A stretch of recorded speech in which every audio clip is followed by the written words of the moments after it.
In this video, we're going to be recording, let's say you had an incident at a particular site and you need to get that recording and maybe put it on a flash drive or record it into a DVD to give to the police or to give to Charles or Denise or one of the portfolio managers. So that way you can keep it for our records. I'm going to show you that today. First step you want to do is open your security camera program. You can't do it from the web page. You actually have to open this XVR RMS program. So we'll go ahead and open this. And today we're going to record video from the Victoria Hotel. So you do have to be at the site where you want to record. For instance, I'm in the Santa Barbara office right now, so I have to be here in order to record any video from the Victoria Hotel. So what we're going to do right now is, first step is you have to connect to the site, which Victoria Hotel. We're going to connect here. So as you can see, we have all 4 cameras and everything is working normally, and then we go, okay, we want to, let's say we want to record an incident on the 5th, which I believe is a Sunday. So we say, you know what, we have our incident at 11 p.m. on December 5th at 11 o'clock, let's say. So we want to record that. What we want to do first is we want to go to search mode. When we go to search mode, the red date, the 9th, is today's date. Every yellow date means we have recording from that day. And so usually, depending on your site, you can go back up to 2 weeks. So here you can see if there was an incident on the 26th, you can't record that because it's whited out. That means the DVR has recorded over those particular days. So you want to make sure you do this fairly quickly when asked, because you don't want that date that you want to be recorded over.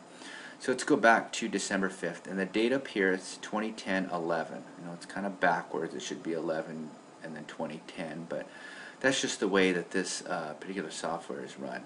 It's actually German software. That's why the format is like this. So let's go back to December 5th, and then you just left click on it. And when you left click on it, it'll turn red, and that'll let you know that you're on that particular day and also that you're on Sunday. So let's say we want to do 11 p.m. This is all military time, so this is 5 a.m., 10 a.m., and this is 3 p.m., 8 p.m., 9 p.m., 10 p.m., 11 p.m. So if we click on 11 p.m. on the box, now they're all green because that means that there is video on that particular block, 15-minute block of time. And this is for each channel, camera 1, 2, 3, and 4. That's important to know because some of your cameras are set on timers, which means they don't catch every minute of every day. They only catch recordings of movement. So anytime there's a motion sensor on those cameras, if somebody's walking by, the camera will activate and then we'll record that particular event. So you may have blue spots in here. That means there's no video for that particular time. So I just wanted to point that out. When we do click on our 11 o'clock time, what we do is we want to hit the play button. So when you hit the play button, then all the images will come up. Now we're recording right now, so it's not going to display images, which is unfortunate, but you can get the gist of what we're doing. I think the images right now aren't important, but instead, once you click play, right now there's video playing on all 4 of these cameras. And right now it is showing that it's 11 o'clock. So what you can do here is you can then hit the fast forward button, and then as you can see, it's going to go ahead and play at 2 times speed, 4 times speed, and then you can go maximum. And that does go fairly quickly, so then you can go ahead and fast forward or rewind to the particular time you want. If it's 11:05, then you can see we're getting to 11:05 fairly quickly. Then that's actually a good way to do it. If you need to get to 11:59, then it's best to go to midnight and then rewind, which is this button right here. So anyway, let's go back to we're playing at real time. So what you want to do is when you want to record a certain event, you want to make sure you have it on your particular time. Let's say it was 11:05 at 20 seconds to 11:10 at 50 seconds. you want to be sure you start at the beginning of it. Give yourself about 30 seconds of play, because you should have gone over this several times to know, okay, I want to get 11:05 at 20 seconds to 11:10 at 50 seconds. You should have that written down and ready to go, so you know that's the incident you want to record. So what you do is you get to right before the time that you want. At this case, it is 11 o'clock. Wow, now the cameras came on. That's interesting. So right now it's at 11 o'clock. Let's say we wanted to fast forward it to get to, let's say, right now we're fast forwarding, it's 11:01. And let's just say for this purpose, okay, it's 11:02. I want to record about 30 seconds of this video. Let's say there was an incident. Now right now it's 11 p.m. You can check the time, 11:02 at 12:05. So we know December 5th, 11 o'clock. This is what I want. I want to start recording about now. What you do is there's a button right here that says Display Area Capture, and there's also a button next to it that says Recording. Right when you click Recording, it's going to ask you what channels. You may not want all 4 cameras. You may want to do one at a time. You may need only 2. But for now, we're going to go ahead and get all 4, just in case. If you have 12 cameras, you're going to have to choose probably 2 to 4. And if you need multiple feeds, be sure you do it only 2 to 4 at a time, because these files will grow to so large that you have to make sure that you choose the cameras that you want for the incident, and that way when you're labeling them and you have to give them to the police, you can make sure that you're giving them only the images that they want, because that's what they're going to ask for. So now let's say it's 11:03 at 20 seconds right now, so I'm going to begin recording now. So as you can see, this is flashing back and forth, this recording function, and now we can tell that, you know what, the incident is being recorded. Once I see that I'm recording exactly what I want, go ahead and fast forward to max.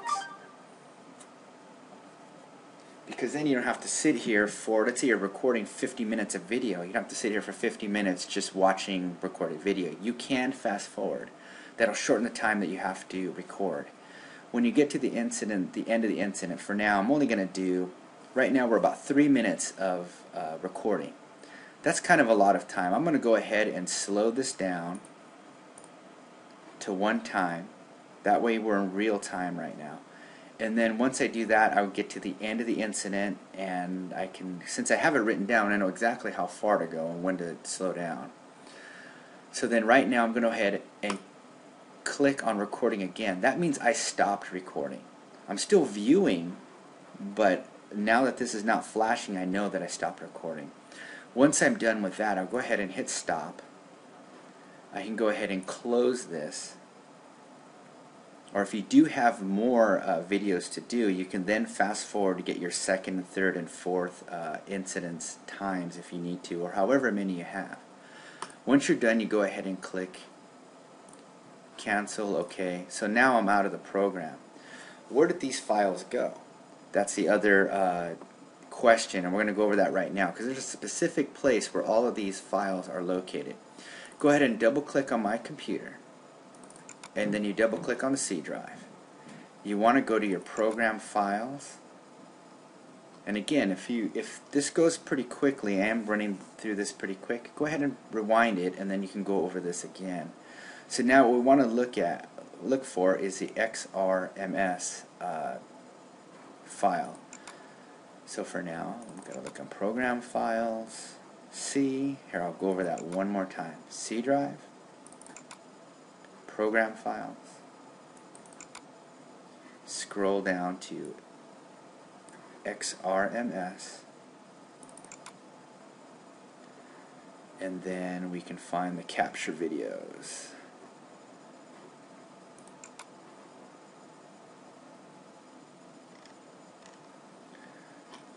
To look for them on here, because this is, let's see, where is it?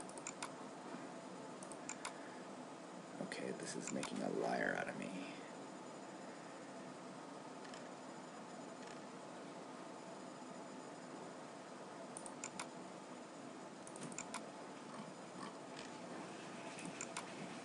Oh, here it is. Now, this is good that I actually had to look around for it, because you know, if you can't find it, ask me, but generally it's going to be under Program Files. Now, I have this x86 because I have Windows 7 64-bit version.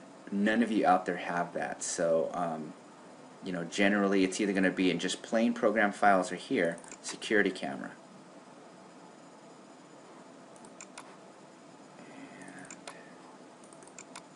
Okay, so here they are, and again, I know it's this part's really confusing, but bear with me. You go to C drive, XRMS, recording, and here are the 4 videos that I did record.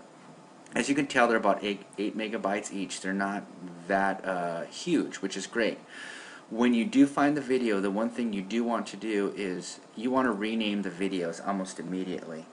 The format of these videos is, it does say 2010, as you can see, for the year, month, date, the 9th. What I like to do in this instance is I put the exact time. 2010, actually I would prefer it if you just did this, December 5th, 2010, and the incident was 11:03 a.m. to 11:06 a.m. And also do put down that it's camera 1. If you put it in this format, there will be no questions when the officer is then viewing, or Charles or myself or one of the portfolio managers. If any one of us is trying to view this information, if you label it this way, we know exactly what that information is, and it's very easily sortable when an incident does happen. Because when the officers do call us and have questions on this, if it's formatted this way, there's less time wasted for them and us. So once you're done with that, you will probably call one of your portfolio managers or myself, so then we can put these on a flash drive. So at that point, go ahead and call one of us and we'll help you. We'll either provide a flash drive for you, or a DVD for you to go ahead and copy this. For now, I do have a flash drive which I'm going to connect to the computer right now, just so you can see the whole process, even though you may need help at this point. But right now I'm putting the flash drive in, and that's all it is. It's another hard drive. So once I put that in, that's all I'm going to do now is take all the files on here, and I'm just going to copy them onto the flash drive. Right click, paste, and now all the files are being copied as a flash drive. Now this is my personal one, so I have a bunch of things for myself, but you will have a blank one that the portfolio managers or myself will provide for you. Then you can copy all your files to it and then hand that right to the officer, and they can go ahead and keep the flash drive. Just tell them, you know what, go ahead and keep it. And so that way we then fill all of our duties for the incident report. And that is the end of the video. Thank you very much for viewing.